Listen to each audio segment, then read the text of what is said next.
Arabic part. Can first listen to the Arabic.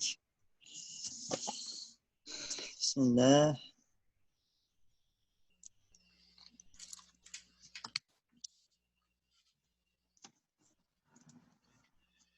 One minute.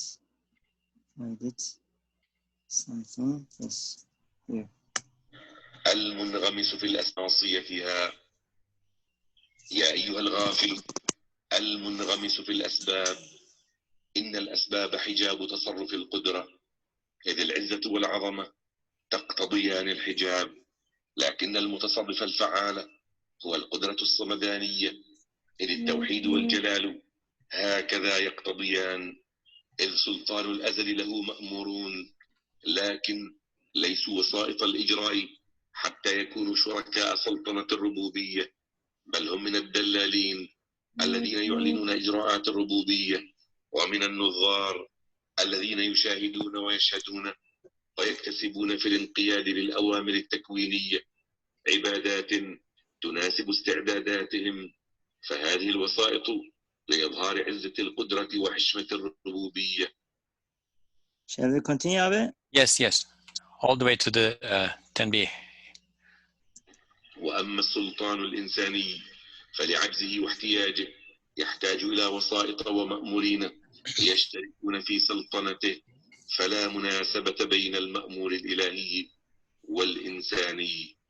نعم إن نظر أكثر الغافلين لا يدرك حسن الحادثات ولا يعرف حكمتها فيشتكي بلا حق ويعترض جهلا فوضعت الأسباب لتتوجه الشكاوى إليها وإذا وفق أحد لدرك الحكمة والحق ارتفعت الأسباب عن نظره.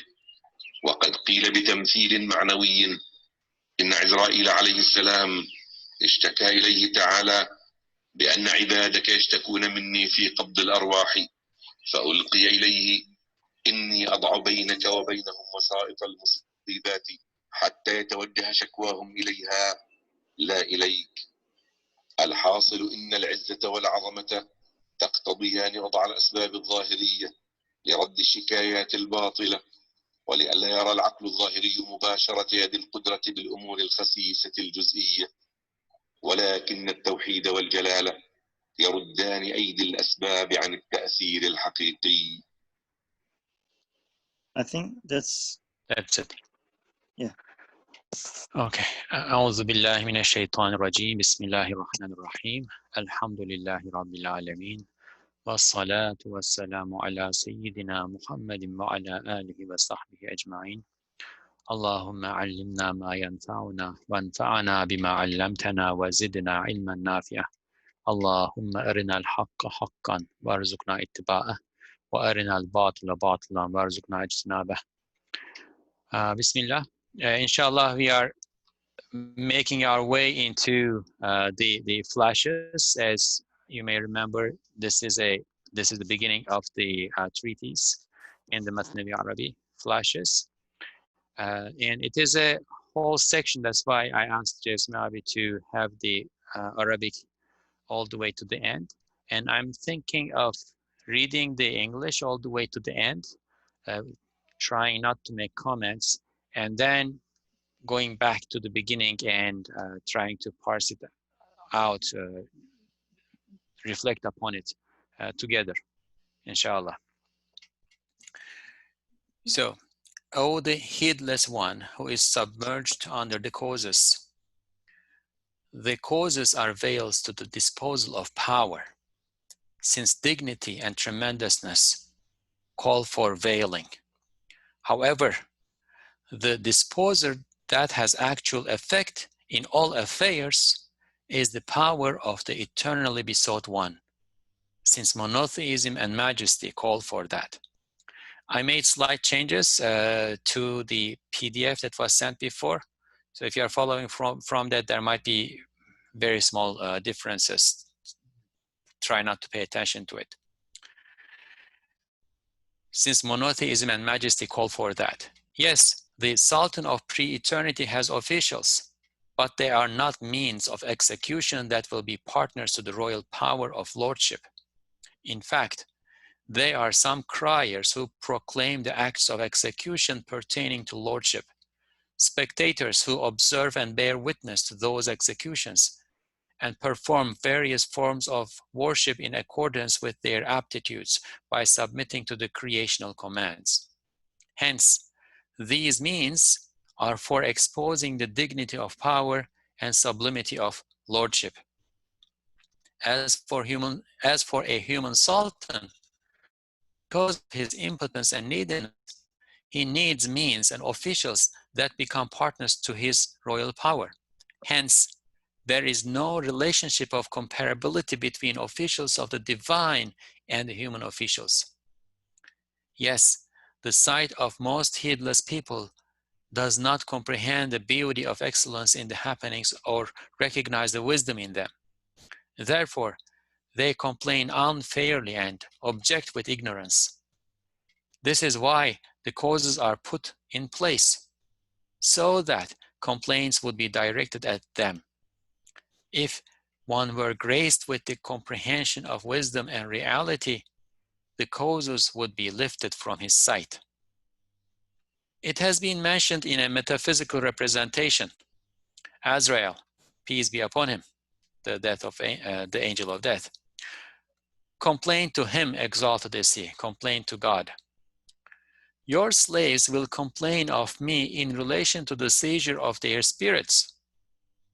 And he was informed, I placed, so this is God speaking, I placed tribulations as means between you and them so that they direct their complaints to them and not to you.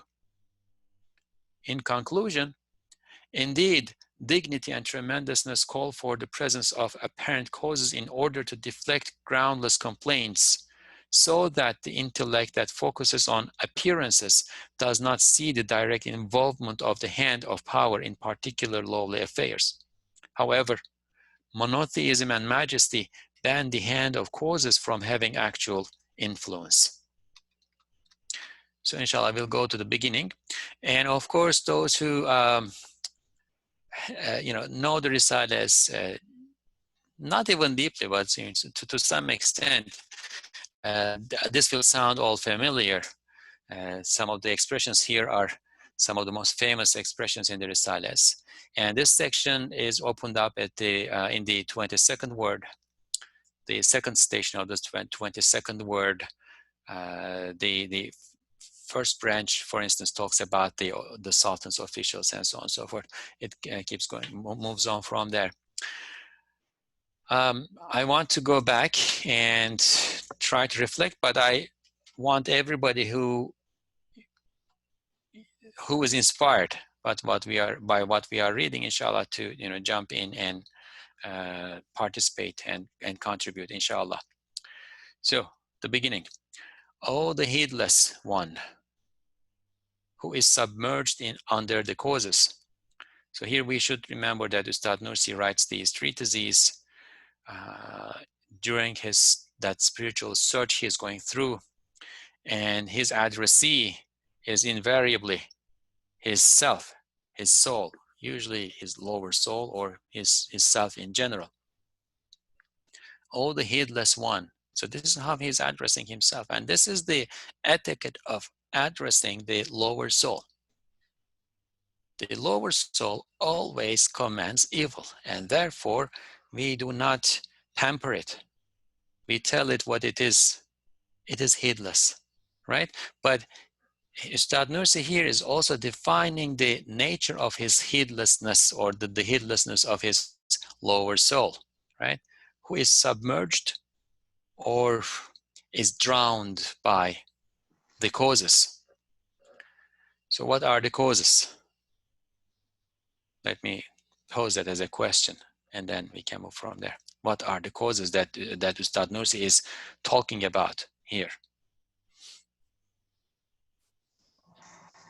In the case of death, for example, cancer could be a cause, right? Yeah, it can. What else? At first glance, maybe we see around us the causes, the water, the soil, the air, the sunlight, Yeah, so we see these causes. So they apparently, for example, become a means of for the bounties of Allah subhanahu wa ta'ala. We are planting seeds and we get, for example, fruits, vegetables. So we say if you do not give water, if you do not water it, it will not grow. If you do not, for example, put into soil, it will be very difficult. If it is not under the sunlight, it will not happen. We apparently see these causes are acting as if as a means of creation, apparently. Good. And why would it be heedlessness to think of them as, you know, what they appear to be doing? So Ustad is explaining, these are causes, the veil for the power of Allah subhanahu wa ta'ala, the real effect, the real power is the power of Allah subhanahu wa ta'ala. They are just become veil for the power of Allah. Yeah. So yes, thank you. If you were to think of all these things, I mean, anything in the cosmos that we are living in the universe that we are living in and that we can observe, anything that appears to be leading to something else, that's the definition of cause, right? Something happens, and as a result of that, something else happens. Anything that we can put in this relationship, right? So we need two things for a cause. We need effect too. Right? Anything that we can put in a cause-effect relationship, those are causes. The medicine that we take in order to heal.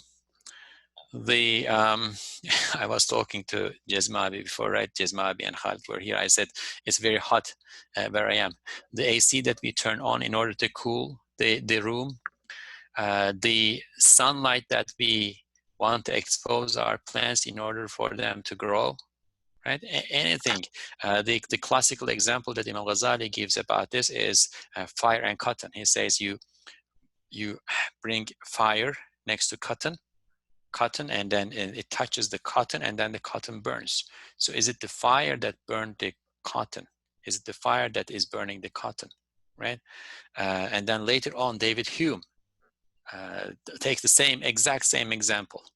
He probably read it somewhere from either Imam Ghazali or somebody else, translated and used the text in some other European text, and he learned it there, but he uses the same example.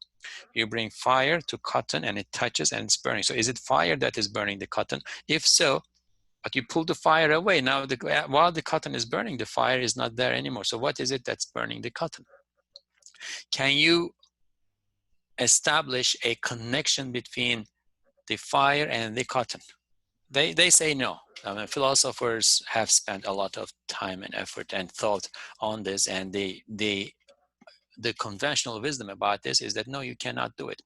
You can see it again and again throughout your life and assume that this pattern is going to be there the next time it happens too, because that's what causality implies. If there's causality, that means that next time it happens, it will be there again. Next time you eat, you will be full again. Next time you drink water, your thirst will be quenched again. Next time you drop the apple, it will fall again, right? That's what causality means. We see these again and again, and we assume that there's a relationship, like gravity, right? There's a relationship between this cause, that is gravity, and the apple falling. What is the cause in gravity? So the earth has a mass, and that mass is moving, and a mass that moves generates a pulling force, right? But if you were to go deep about this and try to figure out what actually that is, we don't know. I mean, that science has not told the answer to us yet. Like the moon is, however, like how many thousands of miles away from the earth, and the earth is pulling the moon, right?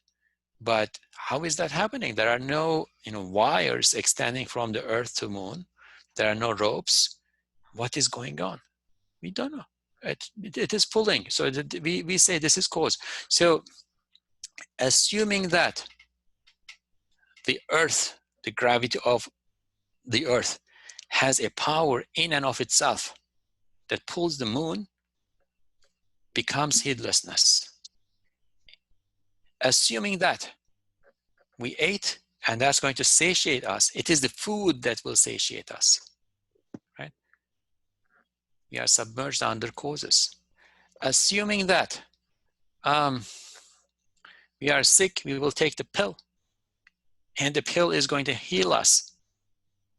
If you attribute the power to the pill itself, we are submerged under the causes. So when we think about this, it is actually really serious business, because I personally think that I am heedless in that regard. I have a lot of heedlessness. It may not be tried all the time, but sometimes in some aspects of our lives, it is tried. We are all tried. Like in your business, let's try to imagine a scenario. In your business, you want something to happen. You want that next position, and somebody else is about to take the position, but he or she does not deserve it. You are the one who deserves it, but the boss is not being fair, right? But if you tell a small, let's call it white, in quotation marks, white lie to the boss may then favor you more, and then you can be promoted to the position. So all it seems to be hinged on this small white lie. So are you going to tell the white lie or not? You can say it's a small thing, it's a white lie, I deserve this position anyway. But lying is haram. Lying is forbidden. Do you do it, or do you not do it? Now, this may not be the example that applies to any of us, inshallah, but throughout our lives, we are faced with situations like this. Who has the real power? Who is the muqallabul qulub? Who is the one who turns hearts this way or that way? If it is the heart of the boss that needs to be turned toward you, is it God who is going to do it? Or is it that white lie that's going to do it? Who do you attribute the ultimate power? To God, or to the effect of the small white lie that you are going to utter, right? So this is a serious thing that we are all afflicted with. Or maybe you are not, but I am afflicted with. So therefore, we need to take it seriously. And Ustad Nursi, is saying this again, 1920 or so. He is 40, in his early 40s, and he is known to be Badi'ul Zaman, the marvel of his age. And he is saying, the heedless one who is submerged under the causes. And he to some extent, he was. His involvement in politics and so on and so forth, when seen from a higher station, yes, he was. The causes. So what is the way out?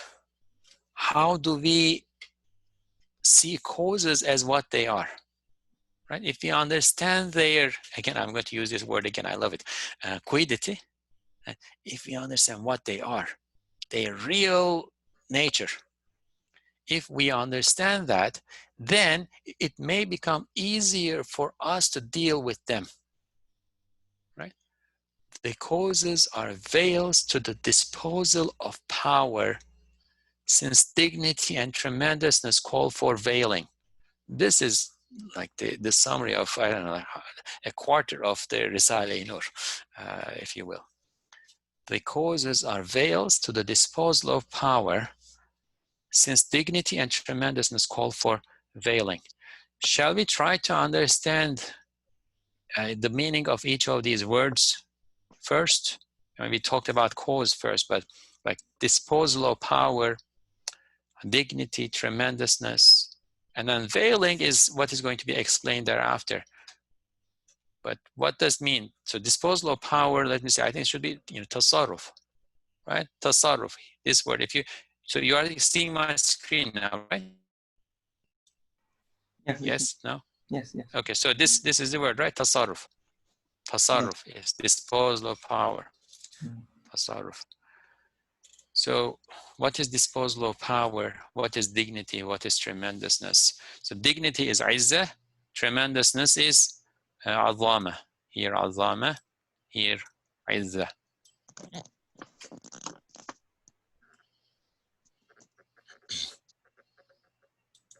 And those who read the Risale, as I said, so some of these are things that we memorize, right? İzzet ve azamet isterler ki esbab perdedar desti kudret olsun aklın nazarında. Tevhid ve celal isterler ki esbab ellerini çeksin tesiri hakikiden. This is something that we all memorize. Well, what does it mean? What is izzah? What do you understand here? Of Allah subhanahu wa ta'ala, right? The dignity Yes. that requires, what I understand is superficially what we can think of as things that are not suitable to tremendousness or the dignity of Allah.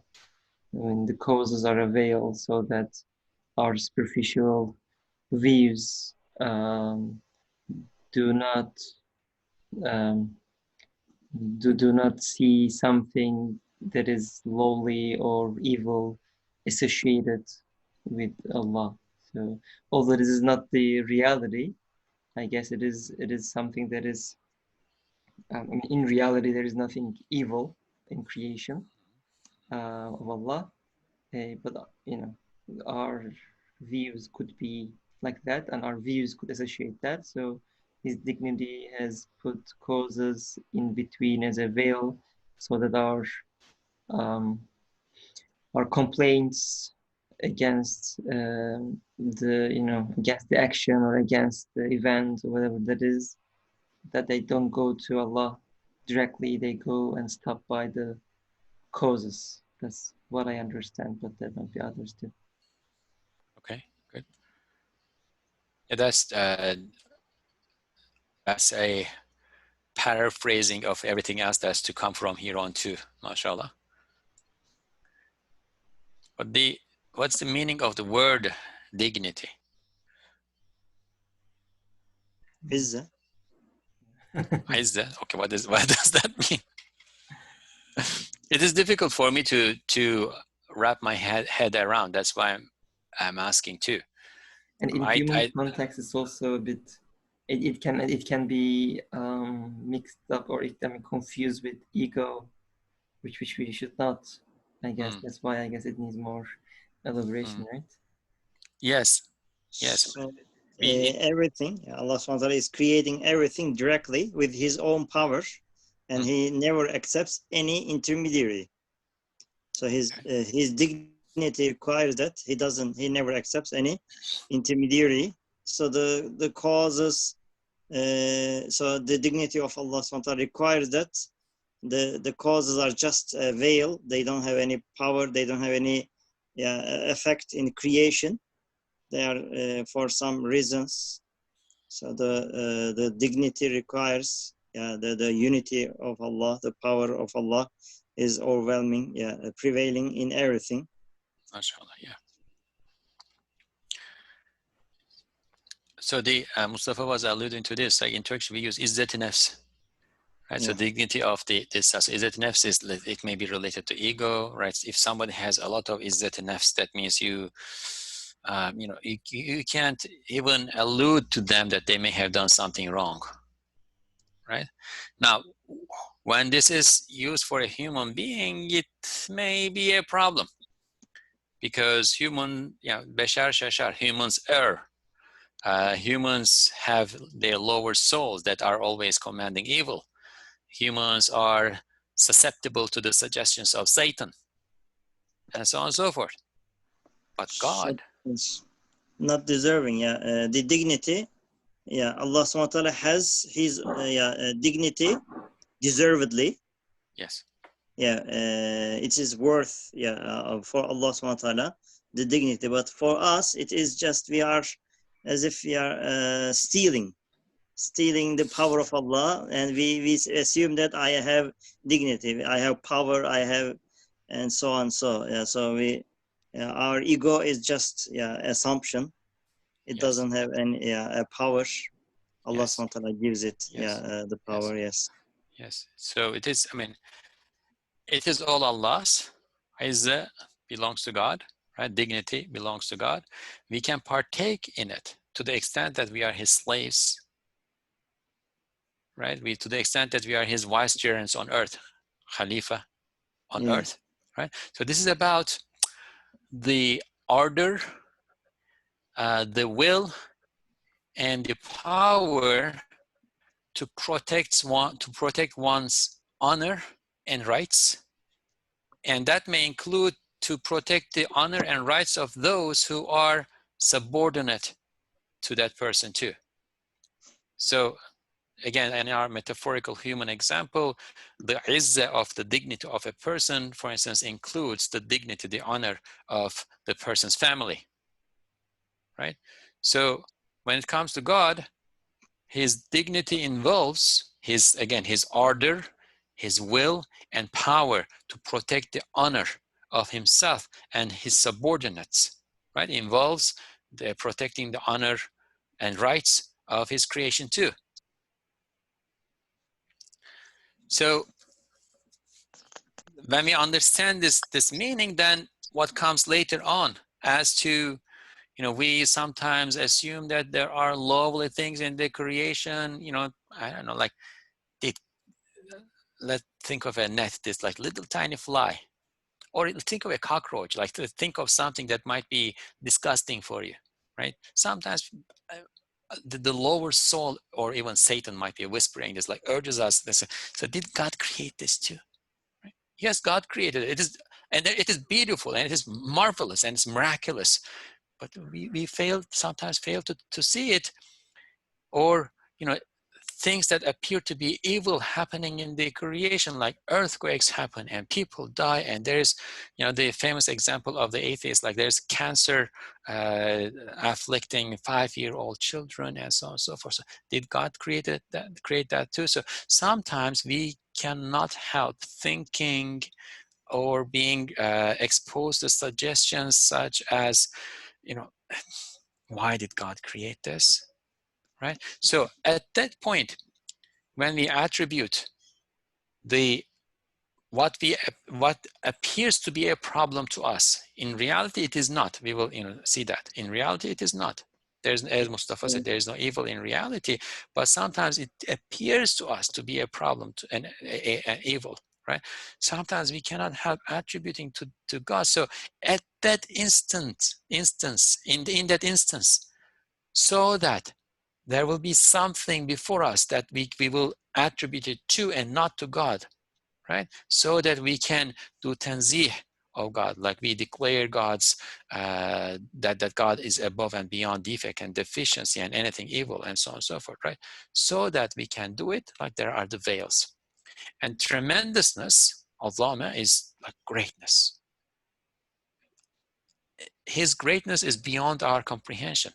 If that was exposed to us as it is, we would not be able to take it. So, however, the disposer that has actual effect in all affairs is the power of the eternally besought one. So the word disposer or tasarruf also becomes important here, because it helps us distinguish between the apparent cause and effect and the real thing that is in charge. In Old Ottoman, they would use the word mutasarrif, right? Mutasarrif is a person who would be in charge of affairs, like the what was the word, the wakil, right? Last week we talked about this, like the word wakil, right? The same notion is here. Mutasarrif would be the person in charge of affairs, let's say in a governorship, right? I mean, the governor or the mutasarrif will not be collecting garbage, right? Will he? Because in this city needs all sorts of services. Garbage collection is one of them. You know, last year or the year before last, I lived in Morocco in the old Medina, old city of Fez. And mashallah, every morning, like around way before Fajr, the garbage collectors with donkeys and with like huge bags on two sides of the felt bags on two sides of the donkeys would walk the streets because cars can't enter those streets, very, very narrow. Would walk the streets with the donkeys and keep collecting the garbage. And around Fajr time, as the sun starts to rise and there's light in the street, all the garbage would be accumulated in one center at the lowest point of the city and taken with trucks from there. Now, who is in charge? Who is affecting this? Who is making the garbage collectors work, right? So there is somebody in charge, and if that person in charge, if that person does not work well, garbage will not be collected. Over time, people will be, start to be lazier and lazier, come to work later, start not to see one piece there, one piece, on the other side, etc., etc. Garbage will not be collected. Somebody has to be affecting this, right? So the disposer, but the example goes so far, and we will go see how far it goes. There's a point beyond that, beyond which the example does not go, the metaphor does not go, does not work. However, the disposer, that has actual effect in all affairs. So this is important. We don't say, so the garbage collection, is the mutasarrif, is the disposer going to be dealing with that too? We don't say that. The disposer that has actual effect in all affairs is the power of the eternally besought one. So eternally besought one, I think we mentioned this before, is Samad, right? Qul huwallahu ahad, Allahu Samad. And a very difficult word to translate, a more clear explanation, not a translation, but explanation would be one who needs nothing and everyone is in need of. Right? So if everyone is in need of that source to exist, to move from one state to another, to escape from one state, to exist from one moment to another, right? For everything, all their states, if everything is in need of him, that means all power is coming from him, right?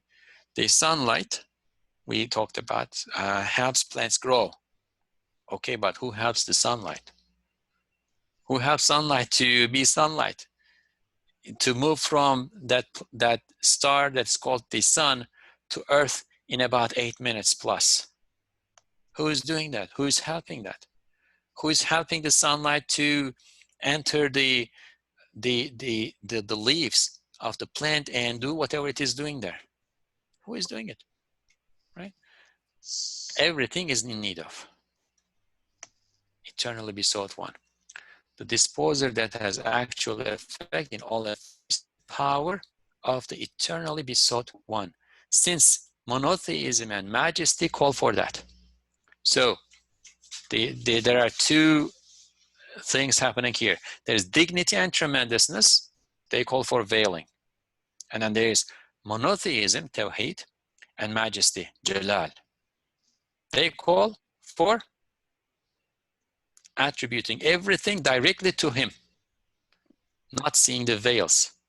The good thing about these veils is that they are porous.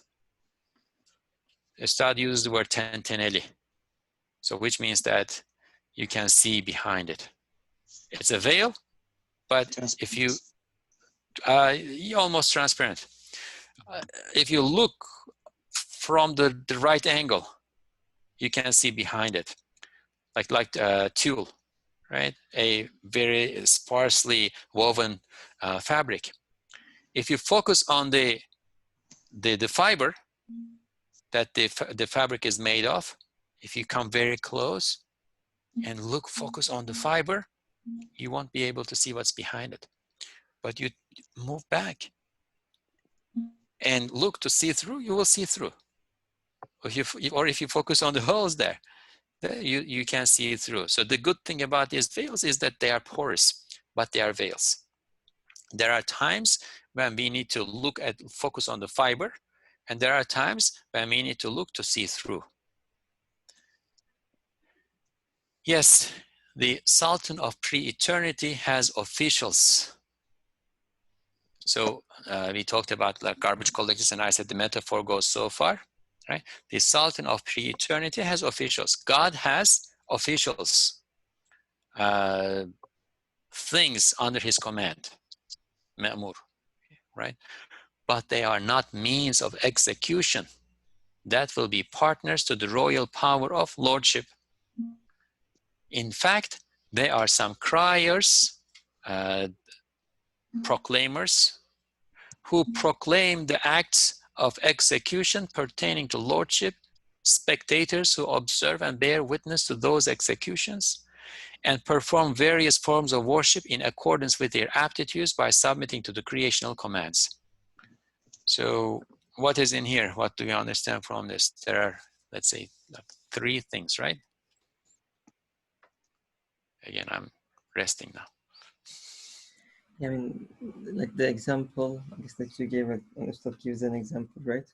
Comparing with a human king, and that, like, or for example, you gave the example of garbage collectors, where, you know, maybe the mayor or someone is, you know, responsible or accountable for having those garbages collected.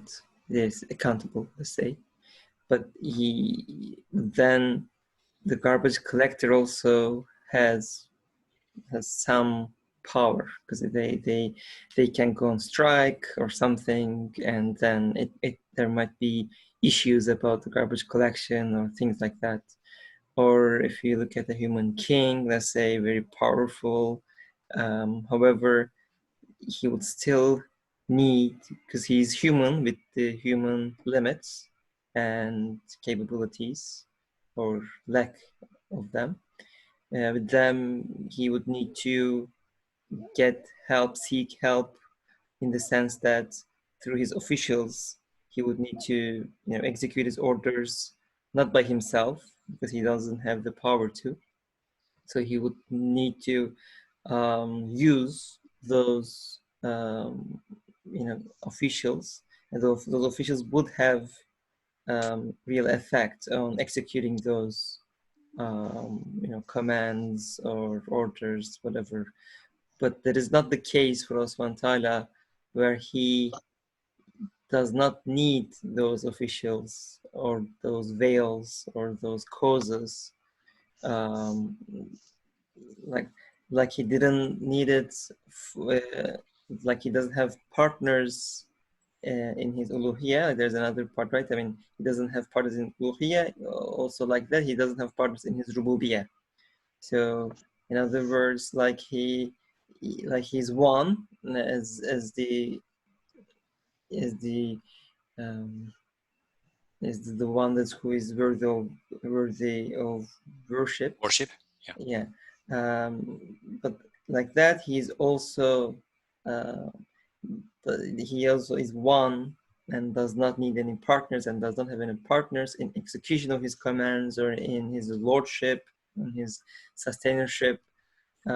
So when he is executing his commands, he also does not need any of those partners. And I guess also when we compare again with the human king, if the human king or even that mayor, if that person would go and collect the garbage, we would say, you know, that's not really your job, or, you know, that's not worthy, or that's not your, that would have seen or appeared as kind of a, you know, something that that is not worthy of their position, or they don't you know, their dignity or their, but it's not the case for Allah subhanahu wa ta'ala. So since he has limitless power, he does not need I mean, he does not need all those officials for execution of his powers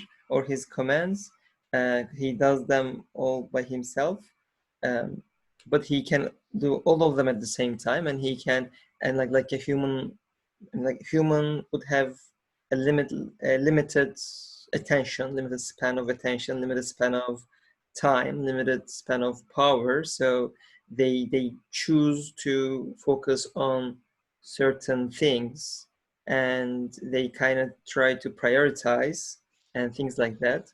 But for Allah's power, since it is limitless, there is no need to prioritize. There is no need to focus on one thing over the other.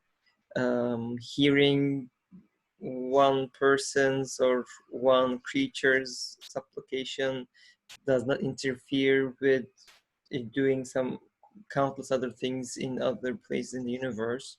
So in that sense, it is, the comparison doesn't really hold, because the Yes. nature of the power is so much different. And I think this part kind of alludes to that when I'm reading. Yeah. So the comparison holds, but when we make comparisons, we focus on the aspect of the comparison that we are to benefit from, right? Yeah. But we read with caveat that it goes so far, and at that point we need to stop and focus on something else. MashaAllah, thank you. I think Brother Farhan raised a hand. Brother Farhan, did you want to say something? Yes, I was just reading about just thinking about the part where it says dignity and tremendousness call for revealing. You talked about it, but is it because the things like someone might think they are bad or negative? For example, the insects or the creatures that clean the garbage, or diseases that cause death. Is it because these negative things would be directly, people might say Allah is doing this, or directly attributed to the king of the universe? Is that why the dignity and tremendousness require such veiling? Like, is that the reason, or is there something that I missed? No, yes, I think you understood right. What we need to make sure is that. Oh, did you finish? Yes. Okay, so what we need to make sure is that ultimately, in the big picture, there is nothing in the creation that is lowly or evil. Everything serves a lofty purpose, and everything is worthy of creation, right? So, for instance, a leaf falls from the tree, and that is death. And we can think of this as evil because it is decaying and spoiling and rotting, or let's say a fruit falls from the tree and is rotting and smells bad and so on and so forth. It may appear to us as a bad thing, but think of the bacteria that are being provided from the rotting of that fruit. Think of the flies and worms and so on and so forth that are coming to it and eating it. There's tremendous beauty and utility and wisdom in what is going on there. But from our limited perspective, which perceives that smell, and we are created that way, which perceives that smell as something repelling, repulsive, right? Because we are deceived by that sensation of repulsion, we may think that it is bad or evil and so on and so forth. And sometimes we are limited, and in our limitedness, we cannot overcome that and see through the veil, right? See through the veil, the reality of things. Sometimes we cannot see the reality of things, and we assume that there is bad or evil or lowly things, right? And then in our mind, attributing that to God sometimes does not match, because if it really is lowly, it should not be attributed to God. That would contradict God again. Tremendousness and dignity. That would contradict God's tremendousness and dignity, right? So the problem is in our inability to perceive reality as reality is all the time, in our inability to perceive the beauty and wisdom in everything at all times. But in order to protect us, from having negative opinion of our Lord, God is veiling us, right, from himself in those occasions. So that's what dignity and tremendousness, why dignity and tremendous require veiling. Okay, Is that mashallah. clear? Yeah. Yes, yes, that's clear, mashallah. Also, if I can ask another question. Sure. So the part where it says, yes, the Sultan of pre-eternity has officials, but they are not means of execution. That will be partners to the royal power of lordship. So usually when we say, when we talk about the creation, we say, oh, the sun is just a means of light. Allah is the one that gives the light and the heat. The water is just a means of quenching. So is it wrong to say that these are means? Should we just should we only say that these are only the creation that proclaims the lordship, and they perform certain acts of worship, and they're not actually means? Because of course Allah subhanahu wa ta'ala does not need the means. Allah is the one that does everything, but these are like veils. So is it wrong to use the term as means? I know we say sabab, right? We say musabbib al asbab. So Yeah. here actually in Arabic it says wasta, like wasa'it, right? Yes. So it doesn't actually use sabab. Yes. Not cause, but means. Yes. If you could clarify that. Yeah. Yeah. Well, there are degrees, right? If you think of the sun as the means of God's power, that's okay. But we need to understand means to what, right? That's the part where we might be, failing. Means to what? Because if you go back to the mayor example, and Mustafa also tried to explain this. If you go back to the example of the mayor or governor and the garbage collector, right? The mayor of the city of Fez needs garbage collectors. He or she cannot make sure that the garbage is collected without having garbage collectors. Now, if you were to take this metaphor to God, so are we going to say God needs the sun in order for the plant to grow, in order to make sure that the plant grows? Then that would be a problem, right? We immediately see that there's a problem here, because God is Samad, needs nothing. Everything is in need of, and he needs nothing. So that's why Ustad Nursi here is pointing out that worldly sultans, worldly kings, worldly mayors, governors, whatever, right, need those means for execution. They are not able to execute all affairs that they are in charge of all at once themselves. They need the means in order to make sure that things are happening in the way that they are supposed to be and that they are accountable for, right? But as for God, he does not need any of these means. He does not need them as means to execution, right? So that's where we need to switch the paradigm. Yes, they are means, but means to what? So the next sentence is explaining means to what? They are means to proclamation. They are means of the proclamation of God's lordship, right? So if you understand the word in this sense, then it's fine. If you understand the word means as something that is necessary and needed by the disposer, by the one who is in charge, then that's a problem. It will, may God protect us. It would become a shirk, ascription of partners to God, right? God does not have partners in his divinity and in his lordship, right? So yes, they are means, but means to what? They are means to proclaiming the acts of execution pertaining to lordship. So lordship, rububiyyah, we can understand that as how God cares for his creation. Administers. Administers his creation. Yes, thank you. Administers his creation, cares for his creation, shows mercy to his creation, relates one thing in the creation to another. Right, so that's lordship. That when we say lordship, we understand this as things happening in the cosmos and God's place in relation to that, God's station in relation to that.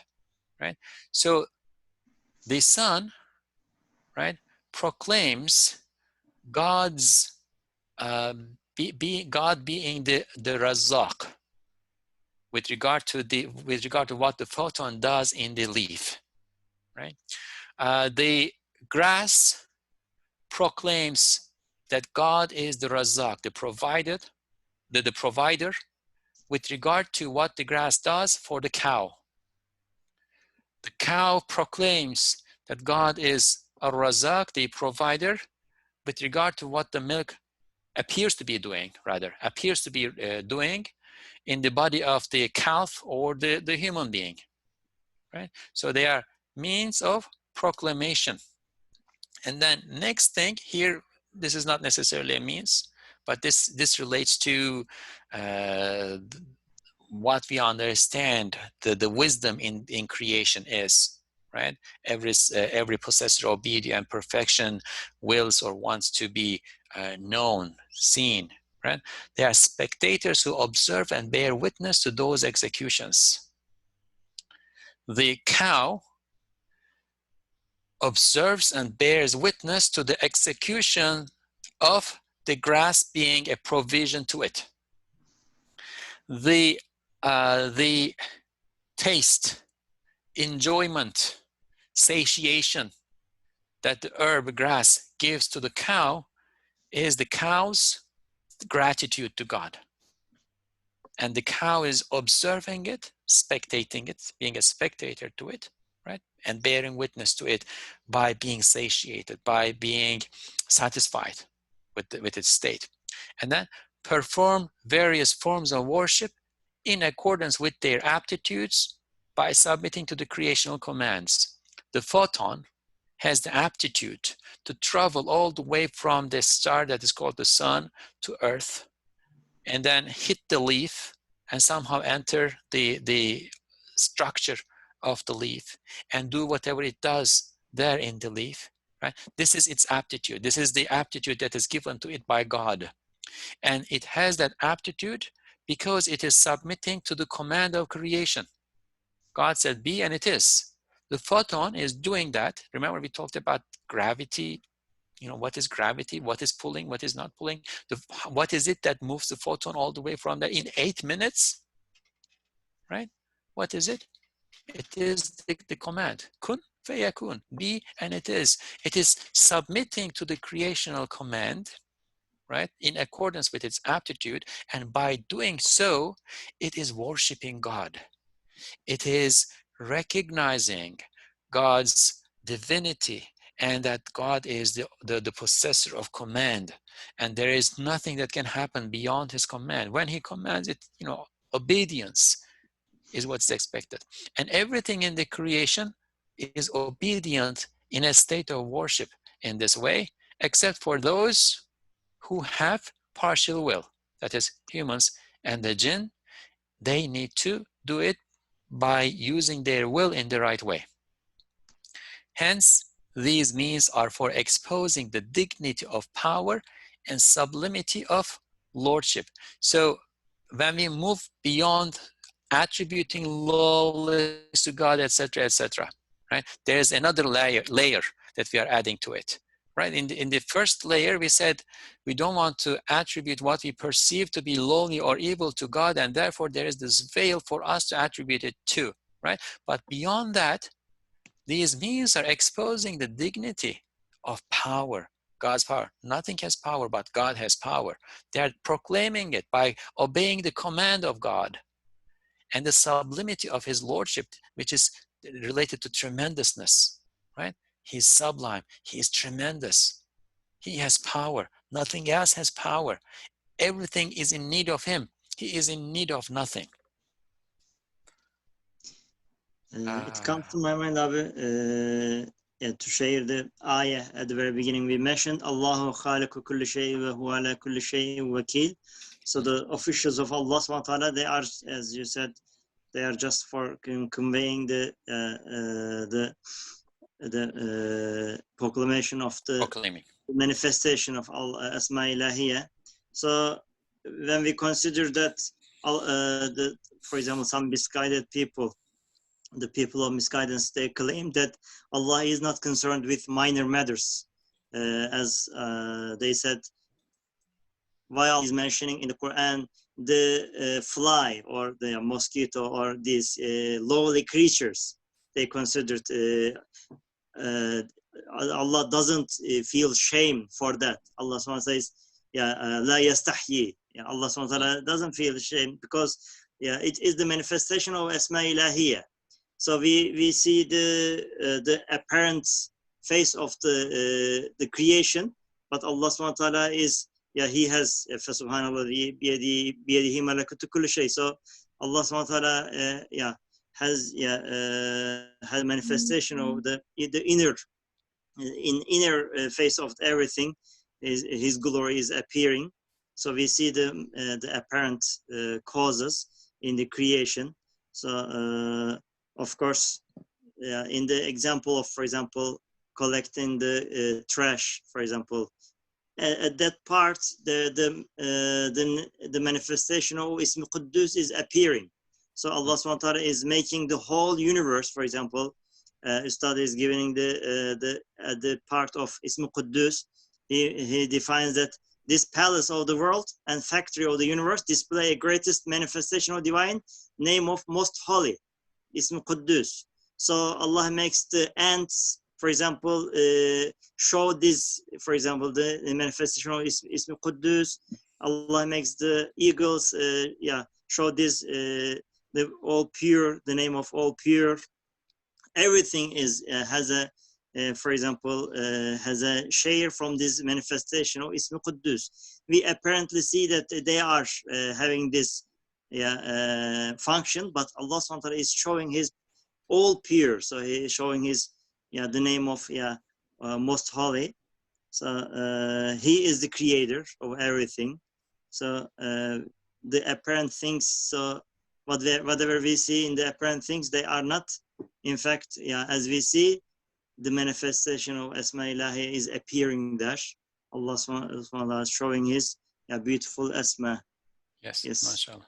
Yes, mashallah. So the beautiful thing here is, Ustad Nursi is not only saying they don't have executive power, right? So you can hear that everywhere, because attributing execution to them, as we said, would go to shirk. But okay, we stopped there, but what do they have then? That's the big question that's going to help us put everything in their right place, right? So what do they have? They have proclamation, spectation, observation, right? And worship. Becoming mirrors. Everything. And a mirror. Right. So proclamation would probably relate to the mirror, right? And then worship, right? And their observers, their witnesses to everything. Let's read through because I think we established the foundation. The rest should be easier to understand, inshallah. As for a human sultan, yes. Yes. Do you have? Yes. We started around 9:15, so we can maybe read 5-10 minutes more. Yes. Okay, inshallah. I mean, I'm thinking of just reading, inshallah. I'm hoping that we won't need too much explanation from you. As for a human sultan, because of his impotence and neediness, he needs means and officials that become partners to his royal power. As we said, he cannot be everywhere. His hands don't reach everywhere. He has to have a hierarchy, right? People who receive command for him, but they do have real power. They touch things. They physically handle things, right? The garbage collectors physically handle things. The mayor cannot do it.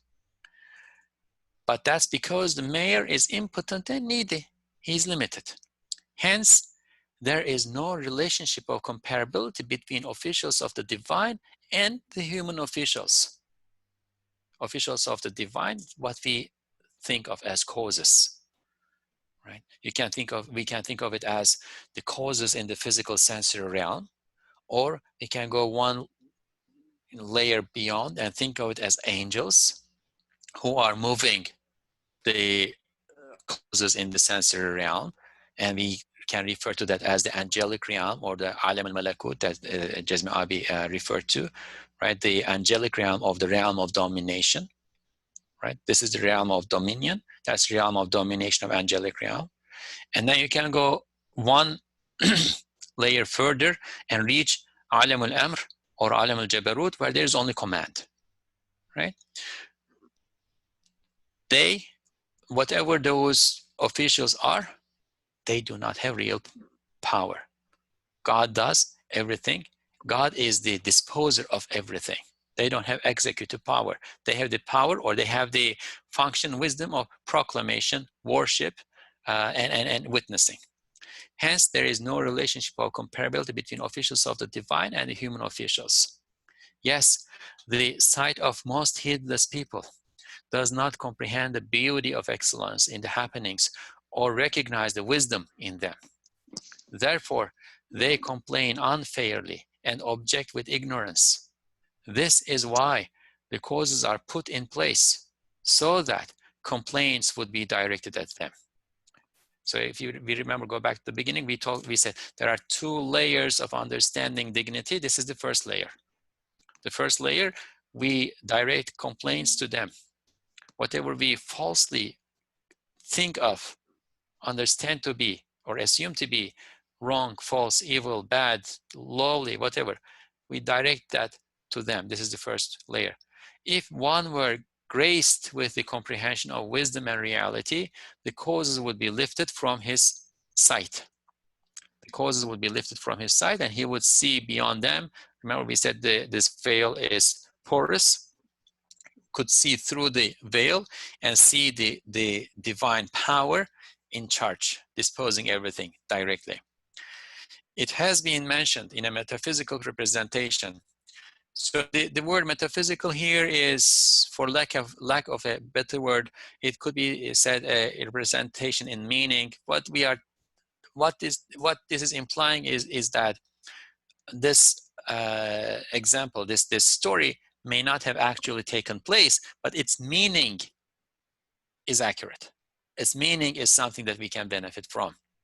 And as far as I know, it is a story that is mentioned in the Israeliyat, the Jewish Christian sources too. And then it has entered into Islamic sources, Muslim sources, and that's where Ustad Nursi has taken it.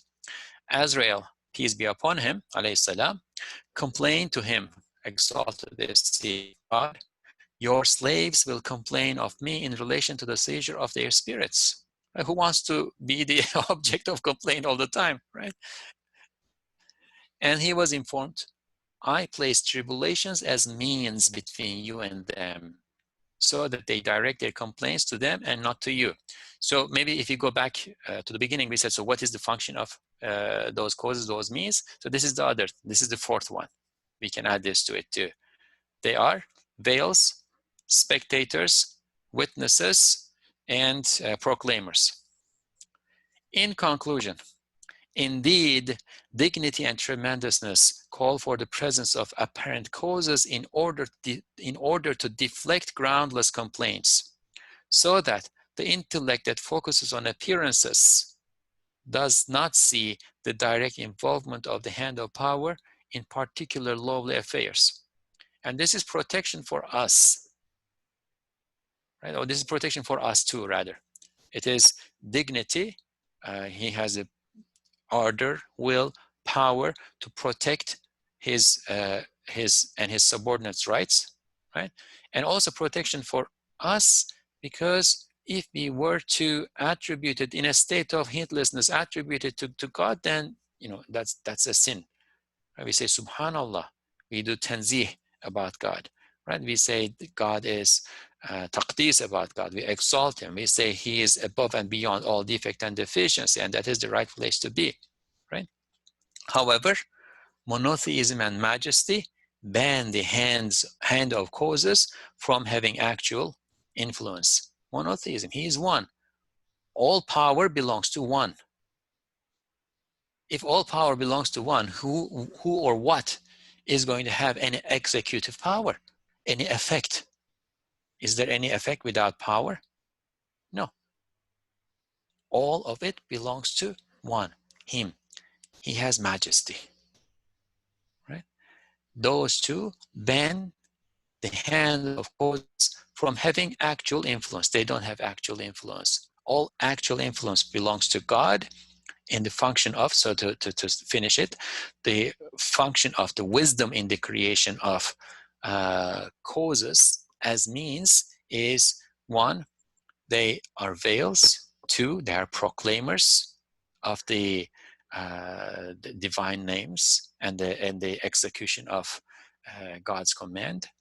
They are spectators, witnesses, and there are degrees of spectators witnessing, from human witnessing that is able to distinguish between right and bad and beautiful and ugly and so on and so forth, to the witnessing of the cow that is satiated when it is the grass, right? So witnessing, observation, and finally witnessing. Did I confuse that? Let me go back there. So veil, proclamation, observation, and worship. Yeah, I was missing worship. And worship. 4. So is there any final comments or questions? I hope we did not confuse anybody. Does anything need further clarification? Or shall we end? MashaAllah, Jazakallah. So I understand that as we should end. Assalamu alaikum. I just want to give greetings as well. Alaikum salam, Harun Abi. Please. Yeah, I just to greet before ending, Oh, okay. We will be closing. Okay. You will share one of your takeaway, Harun Abi. Sorry, Cezmi abi? I thought you will share one of your takeaway from this lesson. Oh, mashallah, I took a lot of stuff. It is beautiful. Okay. And Farhan's questions were very nice as well. I like the questions as well. Yes, mashallah. Okay.